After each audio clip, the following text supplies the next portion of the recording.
I was invited here today to speak about what I witnessed in Gaza. What is left to say?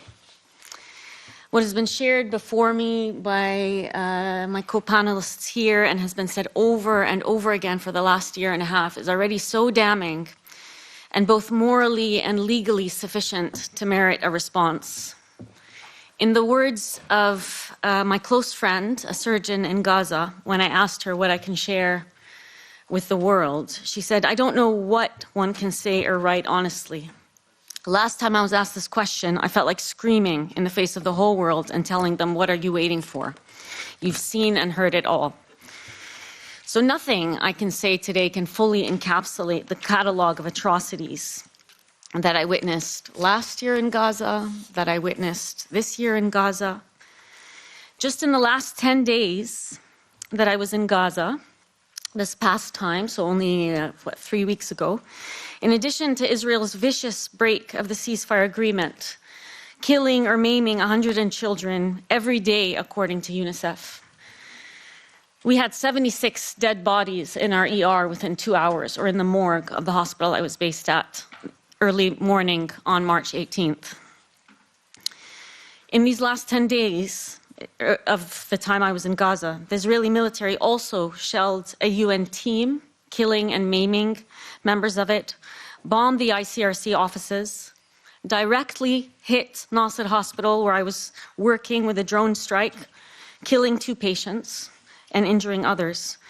They completely leveled the only specialty cancer hospital in Gaza. They killed multiple Palestinian journalists, while international journalists are still not allowed in after a year and a half of these crimes, and executed at close range 15 rescue workers, as I'm sure most of you here know, who were desperately trying to rescue the wounded in Rafah and then subsequently buried them in a mass grave along with their ambulances and rescue vehicles. What red lines were not crossed in only those 10 days? I'm asking you, at this point, what is left to say? Each of these incidents on its own should have been enough. And if committed on another population, probably would have been enough. My question for you is, why wasn't it? Each one of the people I met in Gaza, each one of the children that I treated, has been on the receiving end of these crimes for a year and a half. Indiscriminate killing, maiming, unlawful detention and torture, forcible transfer, forced starvation, deprivation of education, deprivation of access to clean water and sanitation. What do I tell the patients I saw in Gaza who were the victims of these atrocities and European complicity in them? What do I tell Amina, a 5-year-old with severe burns who lay in the intensive care unit bed, staring at the wall without crying in pain or asking for anything? She, like so many children we treated in Gaza, have witnessed the most horrific crimes perpetrated against them continuously for a year and a half and with full impunity.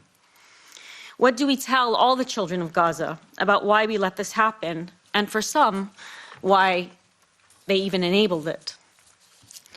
Or 7-month-old Aline, who was born into this genocide as her family struggled to protect her, only to be bombed, subsequently trapped under the rubble meters away from her home, extracted by a family member when he heard her crying. Aline's eyelashes and hair was singed. Her skin reeked of the weapons provided and funded by Western nations as she clung on to my clothes in the ICU. Aline's mother, father,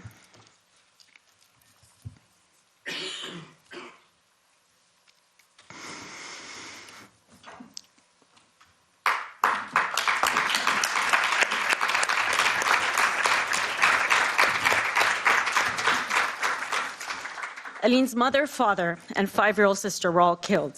She's the sole survivor of her family, orphaned at the age of 7 months. What are we going to tell Aline if she survives this? I promised myself yet again that I wouldn't cry. I'm clearly not very good at this. Or 5-year-old Muhammad with a penetrating injury to his head, likely a gunshot, who died in the ER when there were no beds in the ICU. He had no surviving family to retrieve his body and was taken to the morgue by the medical team.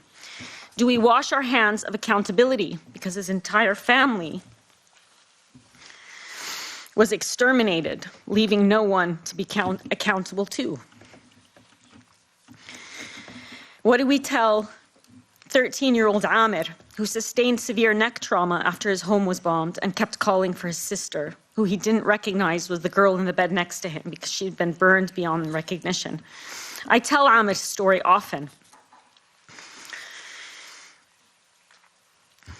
because I thought about what I would do if I were in Amir's place that day in the ER before he knew that the rest of his family had died. A day later, when he learned this, he whispered to me, "I wish I died with them. Everyone I love is in heaven. I don't want to be here anymore." What do we tell Amir? What do we tell Zakaria's mother, who survived for months on cooked foraged leaves, refusing to eat her ration of bread, made with ground bird feed, so that her 4-year-old son, who was also malnourished, could eat it as Israel destroyed Gaza's agricultural land and blocked food aid at its border, starving an entire population? What do we tell Zakaria's mother? What do we tell my good friend, Mu'tasim, a young healthcare worker whose mother, sister, nephews, and nieces were all violently killed a year ago? And now, 15 months after the ICJ ruled plausible genocide, and Israel unilaterally broke the ceasefire, raining hell on Gaza starting March 18th, killed Mu'tasim's father and brother, paralyzed his only remaining sister. What do we tell him about why provisional measures meant to protect people like his family were just met with accelerated, indiscriminate killing? I asked a few of my colleagues in Gaza what they wanted me to share with the European Parliament today. These are some of their messages. We are in a killing field, not only because of the impact of bombing. We are really waiting in our spots in a killing line. This was an ICU doctor colleague of mine. An ER nurse told me, "Tell them, doctor, we don't have any path left except the path to death, the path of relief and escape from this lying, unjust world." Why is it that only the people of Gaza and Palestine are destined to resist this injustice alone and to resist the occupation that the entire world supports? Why is it that we are destined every day to lose a mother, a brother, a sister, and a friend? Why is it that I'm destined to die and even want death because I'm afraid of losing parts of my body or being disfigured by the bombing, or being lost, or being left trapped under the rubble, or even having them not find my dead body? Or even worse than all of that, to lose your family or even all of your loved ones in one day and then you're left alone. You can't imagine the bitterness of that loss. I don't want my voice to be heard. I don't want to bother them with talk of Gaza and its story. I just want anyone to speak out against this injustice, but not only with words, with their own hands and actions. An anesthetist said, "Did the people really see the charred bodies of children? I just don't understand." That was his only message to you. Pharmacist colleague said, "We are people, not just numbers. We're living in unimaginable suffering that worsens every day. I recently lost faith in anyone that claims to be taking action. We need real action, not just words. There is no accountability. All the international laws they claim to champion have been violating in Gaza, and nobody does anything." What do we tell these healthcare workers? The fate of each of the hospitals where they work across Gaza Strip should have been enough. They should have been the red line, and yet all 36 of the hospitals were not enough. Do you remember the Al-Nasser Paediatric Hospital where infant bodies laid connected to the ventilators as they decomposed in the ICU after the Israeli military forced the medical staff to evacuate, telling them that the patients in the ICU would be evacuated safely? I worked at Nasser Hospital and visited its remains just last month. That hospital where those babies' bodies were decomposing is flattened now by the Israeli military.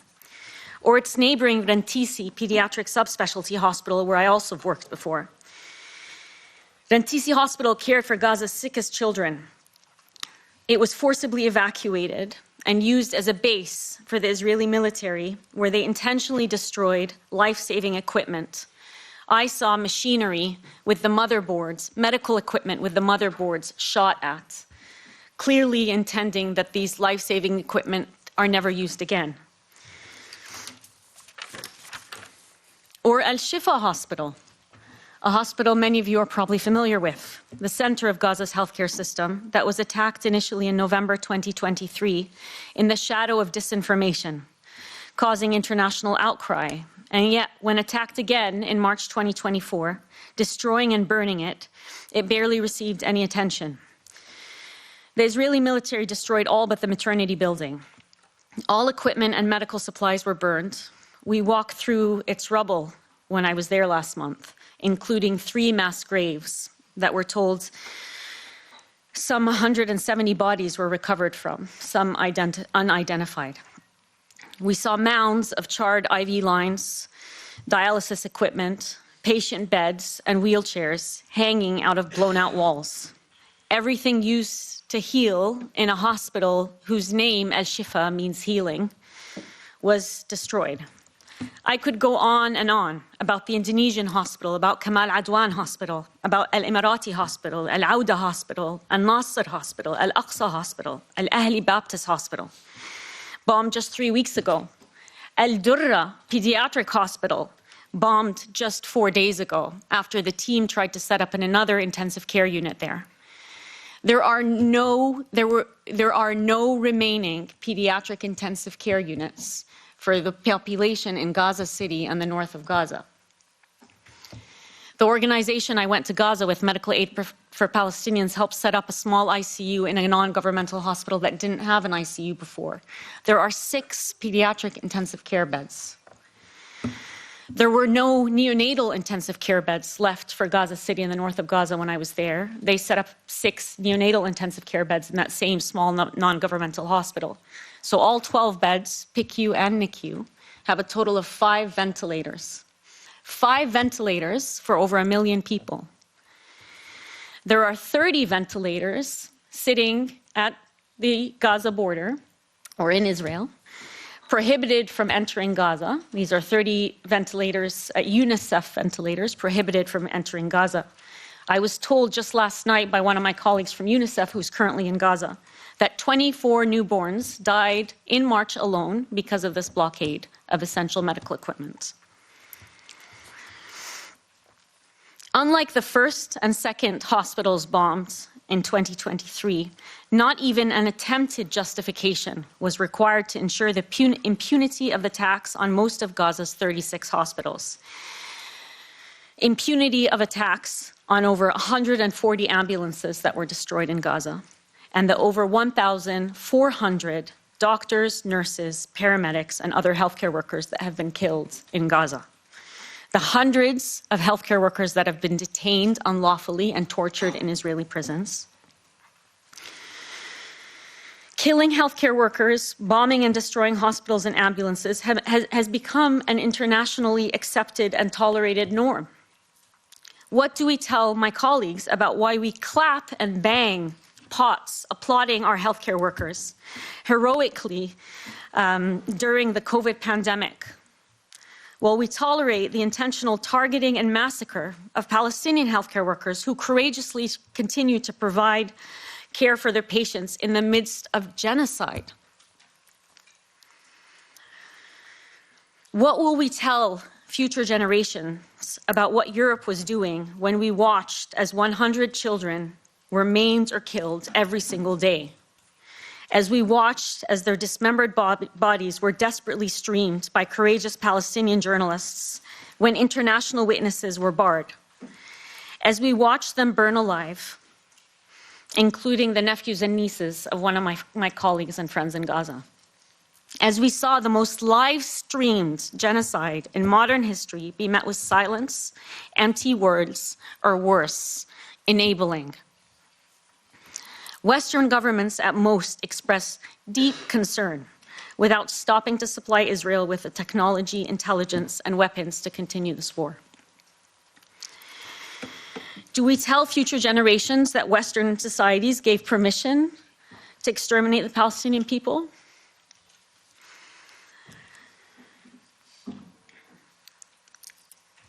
I came here today with a very small and frankly naive hope that maybe something we share with you might move this Parliament to action. And if not, at the very least, I came here today to share what we witnessed in this building so that no one here can say that they didn't know, only that they knew and they didn't do anything.